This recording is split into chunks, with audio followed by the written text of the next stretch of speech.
Nuevamente, bienvenidos al curso de Sistemas de Agricultura Protegida.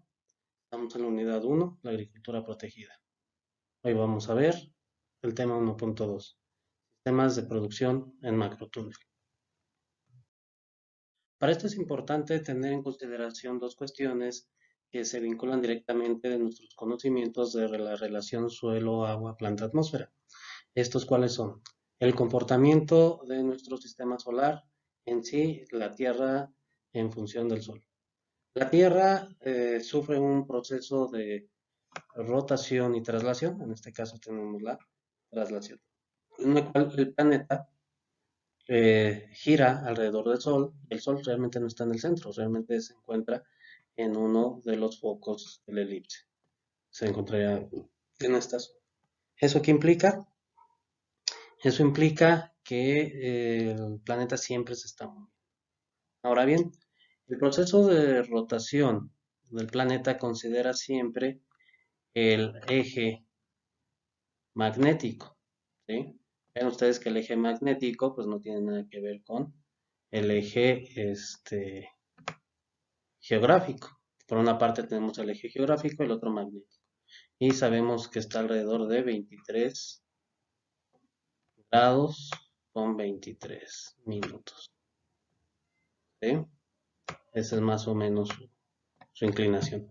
Y esto provoca que cuando en una parte, digamos en el hemisferio norte, sea solsticio de verano, o sea, verano, en el sur será invierno, ¿verdad? Cuando en el norte sea primavera, en el sur será otoño. Cuando en el norte sea otoño, en el sur será primavera. Y cuando sea invierno en el norte, en el sur será verano. Sumamente importante. ¿Qué significa equinoccio? X igual noccio noches, noches iguales, o sea, dura lo mismo la noche y el día. Y solsticio, pues siempre dura o más la noche o más el día. Ahora bien, sabemos nosotros que la constante solar es alrededor de 1362 watts por metro cuadrado. Y sabiendo que el eje de rotación terrestre es sumamente importante para esta situación, pues nos damos cuenta que va a existir zonas que van a ser correctamente irrigadas por la radiación solar. Sin embargo, también vamos a tener zonas como es esta, ¿sí? Como es esta zona, donde pues no vamos a tener luz. Entonces, eso va a propiciar el calentamiento y todos los fenómenos globales que se produzcan a través de la convección dentro del planeta. ¿Sí? Si nosotros comparamos los demás planetas, por ejemplo, Júpiter, Mercurio, Venus, en este caso, déjeme ver quién más, Urano, pues siempre tienen una temperatura estable, ¿sí? Entonces eso no ha propiciado la formación de la vida. Pero ¿qué pasa con los planetas que son relativos al nuestro, como viene siendo Marte, Neptuno y Saturno? Pues bueno, ellos a lo mejor en un futuro podrán albergar vida. O a lo mejor ya la albergaron, quién sabe. Eso todavía no, es una pregunta que contestar. Ahora bien, el planeta Tierra tiene una capa protectora. En esta capa protectora la vamos a llamar atmósfera, pues, como ustedes lo saben. Nada más lo estamos recordando. ¿Sí? Esa capa protectora tiene subcapas como la troposfera, la estratosfera, la mesósfera, la termósfera o ionosfera y la exósfera.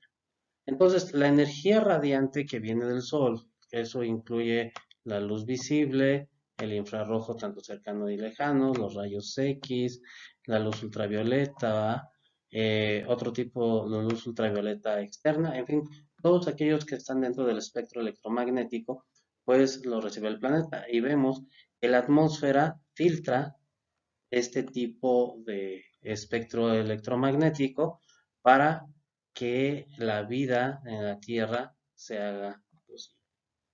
Pero la composición atmosférica es sumamente importante. Veamos que el 78% de la atmósfera está compuesta por nitrógeno, un 20, casi 21% por oxígeno, 0,03% de dióxido de carbono, en fin. Y también tiene gran cantidad de gases nobles, así como hidrógeno. Pero aquí hay un pequeño detalle. Esta información pues es cuando no teníamos cambio climático. Debido a las problemáticas que hemos generado como especie, el humano, ¿verdad? Pues hemos aumentado los niveles de CO2 y eso ha provocado que tengamos algo que se llama efecto invernadero. Sí, posiblemente vamos a ver qué es el efecto invernadero.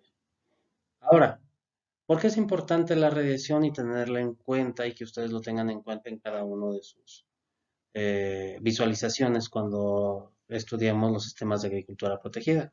Pues bueno, es muy sencillo.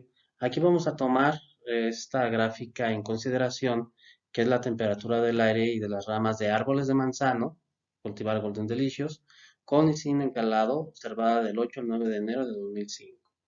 Esto es en Coahuila. Entonces, esta gráfica roja es pues las hojas sin encalar. Esta gráfica azul es las hojas encaladas y la gráfica negra es la temperatura del viento. Entonces, debido a que la temperatura del viento tiene menor cantidad de masa, pues no logra calentarse lo suficiente. Pero, ¿qué pasa en el caso de las hojas de manzano? Pues estas sí alcanzan temperaturas alrededor de los 30 grados centígrados, o sea, muy alta. Y si nosotros encalamos, pues bueno, esta temperatura puede disminuir casi 5 grados. ¿Qué nos quiere decir este tipo de gráfico? Bueno, este tipo de gráfico quiere decir que efectivamente la radiación electromagnética proveniente del Sol provoca el aumento de temperatura de los objetos, inclusive ya sean biológicos o no biológicos. Eso es la importancia de esta gráfica. Ahora, eh, en esta segunda gráfica vamos a ver lo que es la respuesta fotosintética de 4 clones de eucalipto a la intensidad de luz bajo diferentes condiciones de humedad de suelo. Entonces, aquí tenemos intensidad de luz, ¿sí? Por este lado tenemos la tasa de fotosíntesis en micromoles de CO2 por metro cuadrado por segundo. Y aquí están los 4 clones, ¿sí? El 18.3, el 28.3, el 19.1, el 24A5. ¿Qué es lo que representa cada una de las líneas? Pues bueno, que esté a capacidad de campo, de hidratado, ¿sí? Que esté al 0,5, o sea, al 50% de la capacidad de campo, o el 25% de la capacidad de campo, o inclusive que esté anegado. Si observamos de manera general, global, no solamente de una sola situación, lo que nosotros podemos observar en todos los casos es que se genera una curva de esta forma. O sea, que tenemos un aumento, ¿sí? Y después tenemos un estancamiento, ¿no? O, como quien dice, una estabilización de la tasa fotosintética. En todos los casos lo podemos ver. Aquí, eso es lo que quiero que observen. Eso significa que en las plantas, sobre todo en las de eucalipto, que es el ejemplo que estamos viendo aquí, no importa qué tanta luz vaya llegando, sino que va a haber un momento tal en la cual la luz ya no va a aumentar más la tasa fotosintética y por ende se va a mantener en la producción continua de fotosintatos, ¿sí? Entonces, eso hay que tenerlo muy en cuenta. ¿Y por qué es importante saber ese tipo de cuestiones? Pues, número uno, o sea, si tenemos mucha radiación y estamos desperdiciando energía radiante, pues bueno, podemos utilizarla, ese exceso de energía radiante. ¿sí? Sin afectar nuestro cultivo, porque nuestro cultivo va a llegar a una etapa óptima. Para eso sirve este tipo de gráficas, el conocer cómo se comporta nuestra planta a través del clima. Y pues bueno, ese es el objetivo de los macrotúneles. ¿Sí? ¿Qué es un macrotúnel? Es una estructura compuesta por un soporte de metal o madera ligera y una cubierta plástica.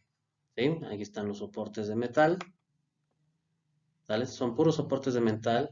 Esto lo que tenemos aquí son puros tensores, ¿sí? Y la cubierta plástica, que puede ser del color que nosotros querramos. Y vean ustedes, aquí están las camas de cultivo.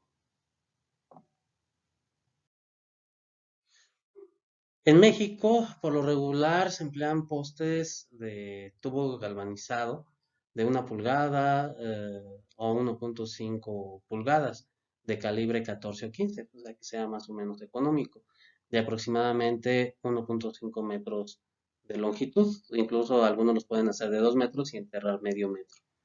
Eso ya depende de cada persona y de cada quien. Estos soportes son tubulares, ¿sí? Para poder albergar este tipo de tenaza, a la cual se le va a instalar lo que viene siendo el arco, como ustedes lo pueden ver en la parte de atrás. Los arcos, pues ya pueden ser de tubos más delgados, digamos de 3/4 de pulgada, y de un calibre menor, o sea, un calibre distinto. Ahora bien, el plástico, la cubierta plástica también juega un papel muy importante, o sea, la duración de plásticos normalizados para invernadero. Entonces, primero vemos tipos de plástico, cuáles son los normales. Los plásticos se miden en micras, 150 micras, que es igual a 600 galgas. Tiene una duración, esto es un estudio de España, tiene una duración de 6 a 8 meses. ¿Sí? Y la radiación solar que puede recibir es 148 kilocalorías por centímetro cuadrado. Esos son los normales, duran muy poquito. Estos normales, pues fueron los primeros en ser fabricados, ya están en desuso. Después tenemos polietileno de larga duración. Estos son un poquito más gruesos, 120, 180 micras, o sea, 720 galgas, duran 2 años y puede recibir 296 kilocalorías por centímetro cuadrado. ¿Sí? También tenemos el polietileno térmico de larga duración, estos son más gruesos, 200 micras de 800 galgas, 2 años de duración y las especificaciones son iguales en la radiación solar que puede recibir. Aquí son más gruesos, pero pues no es mucha la diferencia, o sea, los dos duran lo mismo y además perciben la misma cantidad energética, o sea, no tiene caso invertir por algo más grueso. Solamente en caso de que tengamos vientos fuertes que los puedan rasgar, ahí sí. Pero si no tenemos esos problemas, pues podemos emplear polietileno de larga duración, 20 micras menores y no pasa absolutamente nada. Después tenemos copolímero EVA al 12%, también de 12 micras, 12 años de duración y la misma capacidad de soportar la radiación solar. Y copolímero EVA al 6%, este ya es de 6 micras, pero dura solamente un año. Eso es las características de algunos de los plásticos que están a nivel comercial. Recordemos que este estudio es de España y funcionó en 1994, ha evolucionado mucho los plásticos. ¿Cuáles son las ventajas de los macrotúneles? Pues bueno, número uno, en relación a todos los demás, es muy económico, es fácil de instalar, inclusive fácil de desinstalar, su mantenimiento es muy rápido, también pueden ser fotoselectivos si nosotros sabemos escoger bien la película plástica. Sí modera la temperatura diurna, es una casita de plástico. Disminuye la irradiación, ¿sí? Aumenta la humedad relativa atmosférica al momento de tener nosotros un lugar una capa plástica, pues se hace una frontera. Está recomendada para lugares muy cálidos, ¿sí? Y también puede proteger de las precipitaciones, ya sea granizo, lluvia. ¿Cuáles son sus desventajas? Sí, son muy susceptibles a los vientos. Un pequeño tornado les puede desarmar su huerta productiva en macrotúnel.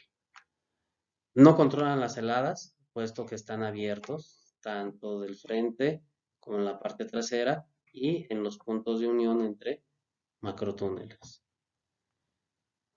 Evita el riego natural, o sea que si queremos aprovechar el agua de lluvia, no lo vamos a poder. Esa agua de lluvia se va a escurrir entre las zonas de unión entre los macrotúneles y pues ahí se va a encharcar y si no hacemos bien nosotros un surco de desagüe, pues vamos a tener ahí problemas de inundaciones. Y debido a que este maneja mayor cantidad de fierro y además de plástico, pues aumenta su costo, lo cual se va a restringir el uso de los macrotúneles solamente a cultivos redituables. Ténganlo muy presente.